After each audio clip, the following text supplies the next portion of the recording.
How do we measure our role as voice teachers with regard to our students' or clients' success? In his 1743 treatise, Observations on the Florid Song, Francesco Tosi posits, if the singer should make their fortune, it is but just the master to whom it has been owing, should be also a sharer in it. Is this a fair statement? Can we draw a clear line between a singer's success and a voice teacher's skill? Hi, my name is David Sisco, my pronouns are he, him, and you are very welcome to my podcast, Wholehearted Voice Pedagogy. This podcast is dedicated to the art and practice of teaching singers. It is an extension of my book of the same title, which was published by Routledge Press this past July. It is available on Amazon, Routledge.com, or anywhere you get your books. Today, we're going to be discussing current developments in the old debate about nature versus nurture. My very special guest is Dr. Adam L. Kelly, who is Professor of Sport and Exercise and Director of Research for Athlete and Youth Sport Development at Birmingham City University in the United Kingdom. More on him in just a moment. But first, as we often like to do here on the podcast, let's dive headlong into some research in preparation for our conversation with Adam. For clarity, let's first define nature and nurture. According to the Encyclopedia of Animal Cognition and Behavior, the word nature is originated from the Latin word natura, which means conditions of birth, quality, character, natural order, world, etc. In other words, nature is the material world that surrounds individuals and may exist independently even if there is no human activity. In another aspect, nature also refers to the specific features, characters, or qualities of something or someone which is inherited and transferred from one generation to another generation. In concern to the human being, nature is the genetics that determines one's behavior, like personality traits and abilities. On the other hand, the word nurture is originated from the Latin word nutrire, which means to nourish. The surrounding environment of a person, their upbringing, and their life experiences determine their behavior in a certain way. In other words, nurture can be defined as the one who nourishes, giving food or helps to develop someone or something. Dr. Robert O. Wright shares a brief history of the nature versus nurture debate, explaining that the term was first coined in the mid-1800s by the English statistician Francis Galton, who was interestingly Charles Darwin's cousin, while writing about the influence of genetics and environment on intelligence. Galton proposed a theory counter to Darwin's theory of natural selection. While studying genius and personality, he argued that hereditary, or nature, far outweighed environmental factors, nurture. By the end of the 20th century, John B. Watson, a key founder of the behaviorism movement, asserted that environment, not genetics, shaped human behavior and personality. He believed that any child receiving, quote, classical conditioning could become a specialist in any field, regardless of their background or talents. By the end of the 20th century, modern science deemed the influence of hereditary and environment as inseparable. In a 2022 study, a phenotypic index, or observable index of genetic traits of singing ability, was created that measured various aspects of singing tasks, such as pitch accuracy in Australian twins. While confirming that the phenotypic index was moderately inheritable, as previous studies had shown, this research suggested that environmental influences, like early singing experiences, had an equal effect on performance. In their chapter entitled How Nature and Nurture Conspire to Influence Athletic Success, Alexander Macaulay, Joseph Baker, and today's guest, Adam Kelly, write that, quote, while deliberate practice accumulation may be predictive of attaining elite status, the relationship between time spent in deliberate practice and skill development is not linear. They also note that while both heredity and environment exert influences on athletic success, environmental constraints are not limited simply to training, coaching, and nutrition. They write, quote, as an example, An individual may possess an advantageous polygenic profile that increases their potential for high performance levels in a specific sport. However, due to where they grow up, they may not have access to optimal training facilities, competing may not be economically viable or personally rewarding, or the option to participate in said sport may not be available. Unquote. In short, both nature and nurture can exert influence on the development of talent. Evolving research continues to illuminate the delicate balance between these two.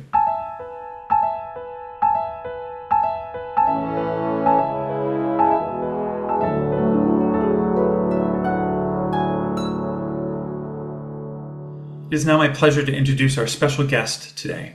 Dr. Adam L. Kelly is Professor of Sport and Exercise, Course Leader for Professional Doctorate in Sport, D Sport, and Director of Research for Athlete and Youth Sports Development Lab at Birmingham City University, United Kingdom. Alongside completing a PhD at the University of Exeter, United Kingdom, Professor Kelly has a host of other credentials that I want to encourage you to check out. He is currently working closely with the FIFA Talent Development Scheme, helping the future of talent development systems in soccer globally. He has authored more than 150 scientific articles and book chapters, as well as edited 6 books and special issues, including Talent Identification and Development in Youth Soccer. Adam, welcome to the podcast. David, thanks for inviting me along. Oh, sincerely, it's my pleasure. As I corresponded with you, I just dove into your research headlong as I was writing my book, and just was really fascinated by it. And always, great to connect with colleagues who are working in a completely different field, and yet there's so much synergy in kind of the ways that we thinking about things. So I'm really grateful for this time together. So can you just share a little bit about your background and how you got interested in the subject of talent development in sport? Yeah, absolutely. So currently I'm a professor of sport and exercise at Birmingham City University in the UK. A lot of my research now is centered around talent identification, talent development. We have the Research for Athlete and Youth Sport Development Lab, commonly referred to as the RAISED Lab, where we've got 8 PhD students, postdoc, who are really a bit of an army working around this space with different practitioners, different organizations to try and improve youth sport settings. So a lot of the work we do is very much around with the sport, not just on the sport. I guess my interests go all the way back to playing football or soccer, where I was at Exeter City Academy, or Centre of Excellence as it was back then. But at 16 I was released, told I was going to be too small to be a professional football player. And then slowly went on to play non-league while studying. So my path changed slightly, and then I always saw myself as a coach or a football coach. And I really enjoyed that, enjoyed working with young players and seeing them progress and supporting them. And then I studied my PhD alongside a coaching role or a sports science role back at the academy where I was released from. And then sort of changed paths towards an academic role halfway through, and haven't looked back since over the last sort of 10, 15 years. So yeah, my interests have stemmed all the way through from childhood to now. And I've always been interested in why young people become experts in sport. And the more I research it, I think the less I actually know, because there's so much that impacts it. So yeah, that's my interests. That's amazing, and I don't know many academics who have 150 articles and chapters and books in their queue. So bravo to you. Yeah, following that curiosity on the subject. As I mentioned, I've had the pleasure of engaging with several of your publications, and a lot of them beautifully synthesize several years of research and draw conclusions about how both nature and nurture impact athlete success. And I'm wondering if it'd be possible for you to kind of share a morsel of compelling research that inspires you when you think of kind of the nature nurture continuum? Yeah, absolutely. No, thanks for the kind words. I wouldn't have been able to get there without the fantastic team that we've got here at the uni. But yeah, we're looking back at some of the work we did with Alex Macaulay. We did that chapter on nature and nurture. It interests me because I've read a few pieces around nature versus nurture, and they were always looking at these through different lenses. But I think there's definitely that interaction there where we should consider both through the same lens. So there was a real emphasis on the and. So it's nature and nurture and how they both influence each other to support the development of young athletes. So I guess, yeah, when it comes to the nurture, we think of that in terms of like the talent development environment. So yeah, where someone's born, how that has a significant influence on their access and opportunities in sport. I guess one of the good examples that we could use from a lot of the work that I've done is the timing of when you're born within the calendar year. So as an example, if you're born right at the start of the selection year, so for example, in England, the cutoff date starts at September. So if you're born in September, you're almost 4 times more likely to be selected into a football academy compared to if you're born at the end of the selection cutoff date, which is August. So that really surprises me, that the fact that the luck of when you're born really influences your opportunities and access to be identified as talented. So obviously, once you're identified, you can get selected and developed through these pathways, which are becoming hugely professionalized in England in particular. And that obviously has a knock-on impact on who actually makes it longer term as well. So it's a bit of a luck of when you're born, and relative age effects exist not just in sport, but across education and other domains like business and even politics. But interestingly, the different cutoff dates differ across different countries, but it's been shown to have the same effect. So, for example, in the United States, a lot of the states use January as the cutoff date, whereas in England we have September. I know other countries have July. So, yeah, that just shifts the relative age effect. So, depending on when and where you're born, can significantly influence on your opportunities to actually be developed and achieve expertise within your sport. And I read that article, and one of the quotes I I had from that was that the reason was that there was a chance for, was it more competitive play with older players? Is that correct? So that's looking at it through a different lens. So Okay. if you are relatively younger and manage to get selected, so if you're one of the youngest born in your selection year or your calendar year and you get selected, you're then significantly more likely to actually transition and make it. Firstly, because they're probably being identified from the right tail of the distribution. So you probably have to be exceptional as a birth quarter 4 or born in those last 3 months of the year to be identified and selected. But once you do get into the pathway, you're always, like you say, playing against older players. So you're always the youngest in your year. So you're always playing against people above you. Whereas if you're born at the start of the year, you're always the oldest and playing against younger players. So yeah, there's definitely an interaction there with regards to who it is that gets in the pathway. And then once you're in, how that environment then supports your development longer term.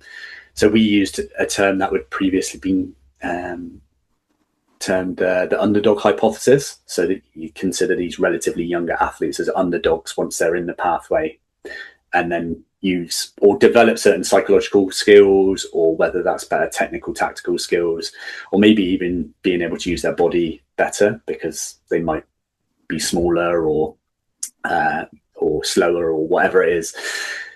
And then they actually use those skills longer term, so it prepares them better for senior level. Whereas those born at the start of the year don't necessarily get those opportunities. So yeah, it's still very much a hypothesis, and more research needed, because some other research has showed that those birth quarter 4s who are actually getting into the system are actually just early maturers as well. So essentially, if you're a later maturing birth quarter 4, the likelihood of you getting into a talent pathway in sport, in the majority of sports, is quite slim. Yeah, all of this is obviously well out of my league. I mean, no pun intended, but but also super, super fascinating. And so thank you for sharing that. And can I kind of assume that that's kind of the nurture that would maybe lie in the nurture side of things, right? Of what we're talking about in terms of talent development, that's kind of in the nurture. When you think about nature and what comes to you in terms of research that you've done with your colleagues or that you've come across that's kind of notable to you?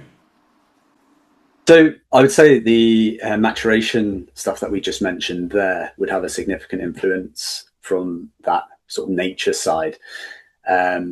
So across many different sports, particularly within team sports, if you're more mature or mature earlier, you're hugely overrepresented within talent pathways compared to those who are later maturing.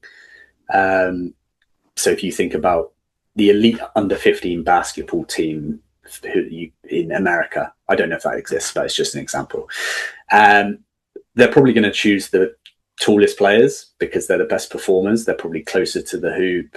They can stop shots, etc. So their performance is actually really high at that moment.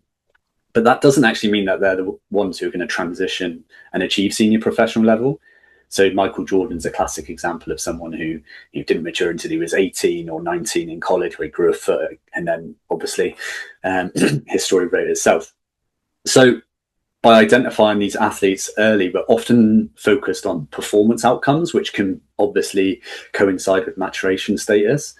And that maturation status obviously has a whole wealth of influence on other nature factors. So whether that's like physical capacities like sprint, speed, strength, which in a football game or American football or basketball has a significant influence on performance. And in particular in sports like athletics, that physical performance is like one of the main components.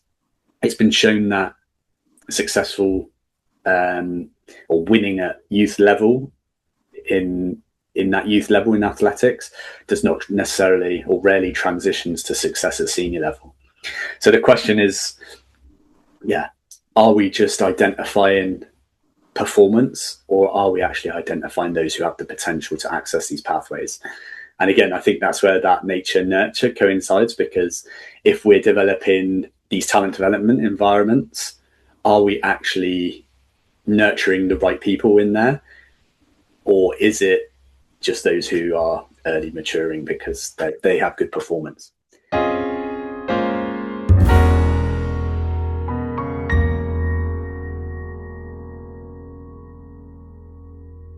So what I'm hearing from what you're sharing is that there's just so much interplay between nature and nurture, and it's going to be obviously very different from one person to the next. Yeah, absolutely. There's lots of different things that can influence that. So as an example, we just published a study on footedness in football. So the national norms that we used was around 10% of left-footed people, whereas within talent pathways as well at senior level, there's more than 20% represented across the top 5 international nations in football.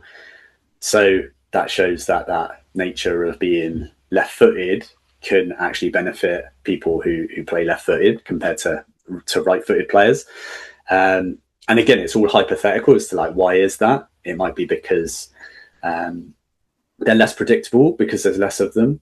There's also those positional needs in football. So if you think about a left back, left-sided centre half, left winger, or however it is you want to play. Other people have anecdotally said like left-footed players are just special. There's something special about them.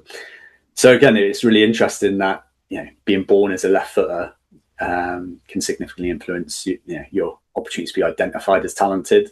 And that's been shown in other sports with handedness as well, such as tennis, which again could be linked to like the unpredictability of playing against a left-hander. And then there's many other things that interact across. You think about things like relative access to wealth that can significantly influence your access to sport, particularly, high cost sports. I know in North America, they have this pay to play model. So if you don't have the money or finances to play, then you don't play. And then that has a knock on effect on who actually makes it in the longer term. And then there's other things around, your family background. So race, ethnicity, that can have a significant impact on who makes it and who doesn't. We've done a lot of work in English cricket, which has been really interesting because what we showed was within the male pathway, there was around 20% British Asian boys. The national norms in England is around 8%, so they're overrepresented in those pathways. But at professional level, there was less than 5%. So there was this huge decline during that junior to senior transition. And long story short, the ECB was declared institutionally racist, and there was a number of allegations against them. And there was a report that put forward some calls to action. So now we're working closely with the ECB to try and help respond to some of those calls to action. But again, that just highlights something like race or ethnicity can significantly influence, your not just your opportunities to be in a pathway, but transition out of it and make it at the other end. So if you think about all these things together, it becomes really complex to sort of navigate. Yeah, so cool. I go back to when I was in middle school. I'm 6'5", so very tall. And Coach Stevens thought that I'd be great for the basketball team. And then he saw me throw the ball. And he was sadly mistaken. And a career in music was born. And so, Absolutely. yeah. So I did not get the genes my father's genes to play basketball. Yeah. And that's a great point, because talent is very much multidisciplinary. So like you say, you could be 6'5", but I'm sure you could throw a ball, but you're saying you couldn't. But you might get someone who technically or tactically just doesn't get it, and they never will. So it's this, and I think it is almost like it's a bit of a scale rather than fixed. So different sports, for example, like if you're going to get in the NBA, both within the male and female game, you're going to have to be tall. I can't remember what the average height of 80% of the players is, but it's high. So if you're not tall, the likelihood of you making it's really small. So that obviously links to your genes and your family background in terms of how tall you're going to be. But then, like what you say, that's not what is going to make you reach the pinnacle. It might get you in the door, but it's not going to make you reach that professional level or international level. So it then comes down to some of those psychological skills, mental toughness, resilience, some of those buzzwords, or your ability to engage in organized practice. Or then it might be the technical, tactical stuff, so like your ball handling, your shooting skills, your movement. So there's lots of things that interact, but then you think about a sport like sprinting, essentially you have to be fast. Now, a sprint coach might argue there's a lot of technique in there and like the start time, and there's obviously the psychological aspects as well. But if you think about that scale, the physical component's probably a lot higher compared to, say, another sport like, well, I was going to say football, but the bar's been raised physically. You have to be an athlete now, but technically in football, you're going to have to be outstanding. Psychologically, to keep and maintain at the top level, you're going to have to be really solid. So there's probably a lot more multidisciplinary things in there as well.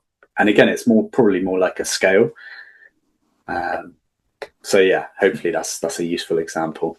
Oh, it's very, very useful. And just to clarify, not to embarrass myself, I literally would fall. Like I literally went to throw the ball and I fell on the floor because my muscles hadn't caught up with my bone. Anyway, it was, my middle school years were not where I shone. Maybe you're ready now because your body's caught up. Yes. Now I can run 5 miles without a problem. But I was not anywhere near an athlete when I was young.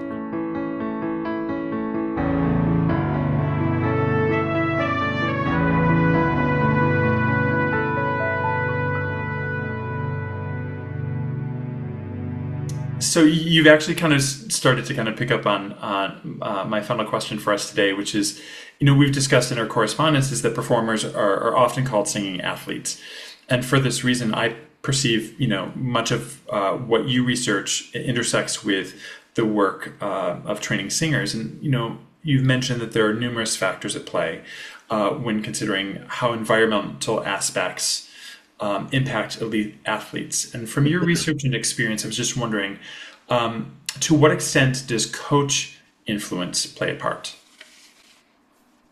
Yeah, that's a huge question. I actually watched a talk from Jean Cote, a professor from Canada, a couple of years ago, and he talks a lot about the importance of deliberate play during childhood. So, no need for a coach to be present. Let kids play.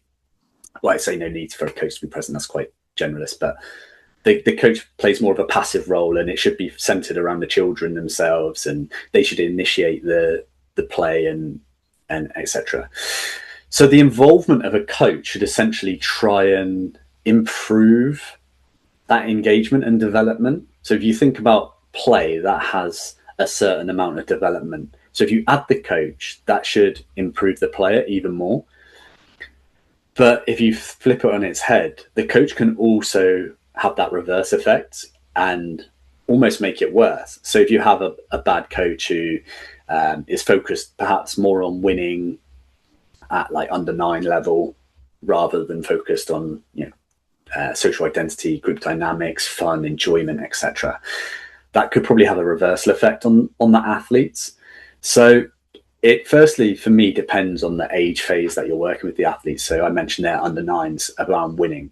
Whereas if you're under 18 level, the kids need to understand that winning's important, else they're never going to get that opportunity to play in the first team. They need to demonstrate they have those competencies. So yeah, it depends on the age, but ultimately, for me, the coach plays a huge role. So if we think about childhood, how does the coach support development and help the children fall in love with that sport and stay engaged over the long term?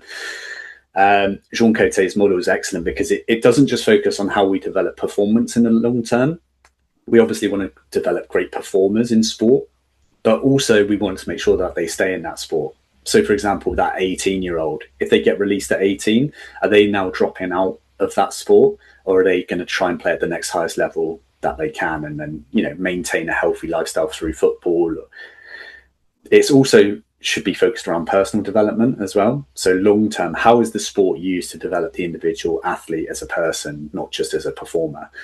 And that can be through things like transformational leadership, and making sure that we're focused on not just the athlete winning games or being the best player, but focused on developing or emphasizing you acknowledge their effort, or you see them doing something, or understanding their personal background at home or at school, etc.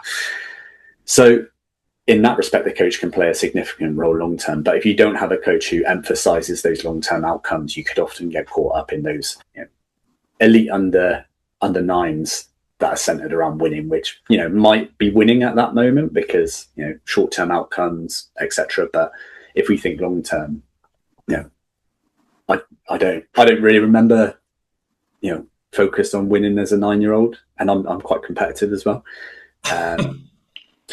But I was fortunate to have some really fantastic coaches growing up who really showed those values, and also parents can play a significant role as well within that journey.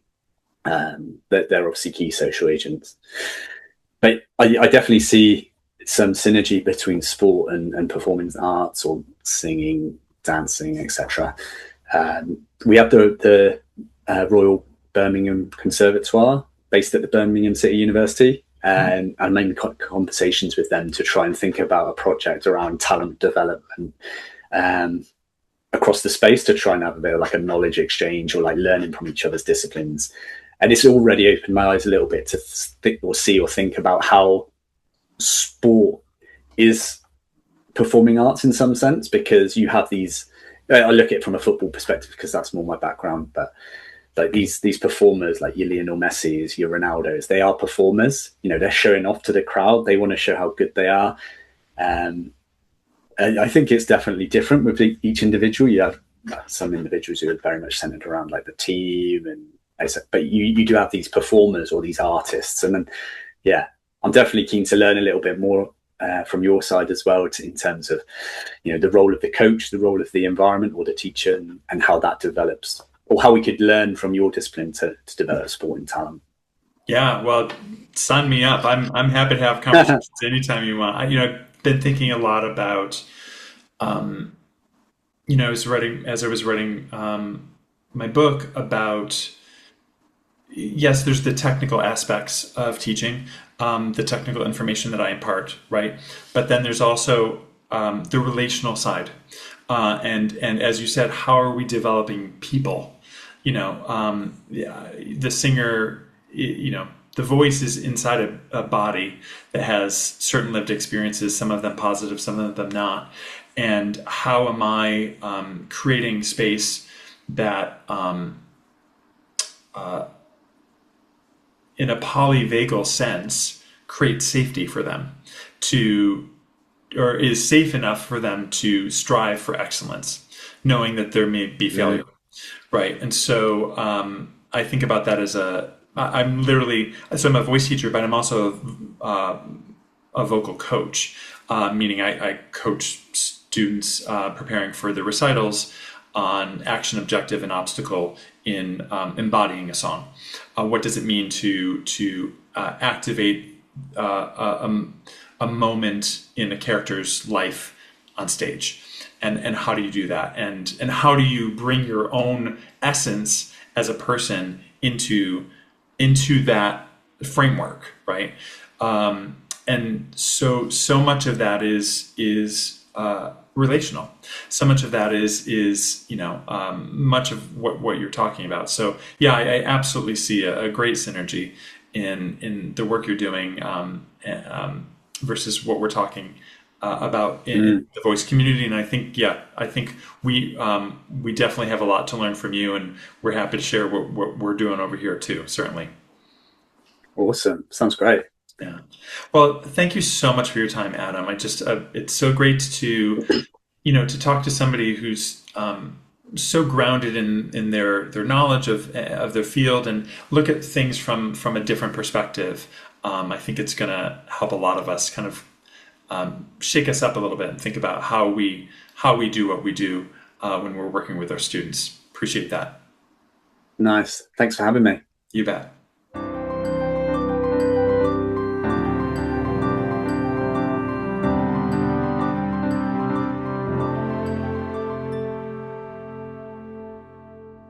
As we have seen, both nature and nurture play a role in creating successful athletes, whether they be soccer players on a field or singers on a stage. What is also clear is that it is not possible for us to isolate our impact on students or clients from their genetics or talent predisposition. And so, with this knowledge in hand, I want to invite each of us in the voice community to reflect on our biographies. What do our biographies have to do with this? Well, I recently looked at over 400 voice teachers' bios and discovered that a breathtaking amount of them contained some form of the following phrase. My students perform on Broadway, internationally in leading opera houses, and win top prizes in competitions. First of all, I want to say that is wonderful. I mean, how fortunate we are to work with such talented vocal artists. Let me ask, however, are those successes ours to claim in a bio? I mean, hopefully we helped facilitate learning and growth in the artists whose stars are clearly rising, but does adding that sentence to our bio maybe overstate our part in their success? The research suggests that perhaps it does. And let me say, I completely understand this challenge. As voice teachers, we don't have a product to point to and say, I built that. Our work is essentially invisible, and that can be very frustrating. I mean, scary even, especially when we are operating within systems that demand we prove our worth. But what if we, as a voice community, stopped uplifting our students' achievements in our bios and instead described what we actually do as voice teachers? outlining our values, our methods, how we attempt to co-create a safe space for learning. Just imagine how powerful that could be. I believe that by replacing that one sentence in our bio, we could build a stronger, more student-centered, and more ethical industry. If this resonates with you, I hope you'll consider making that change. As always, more soon, and take care of you.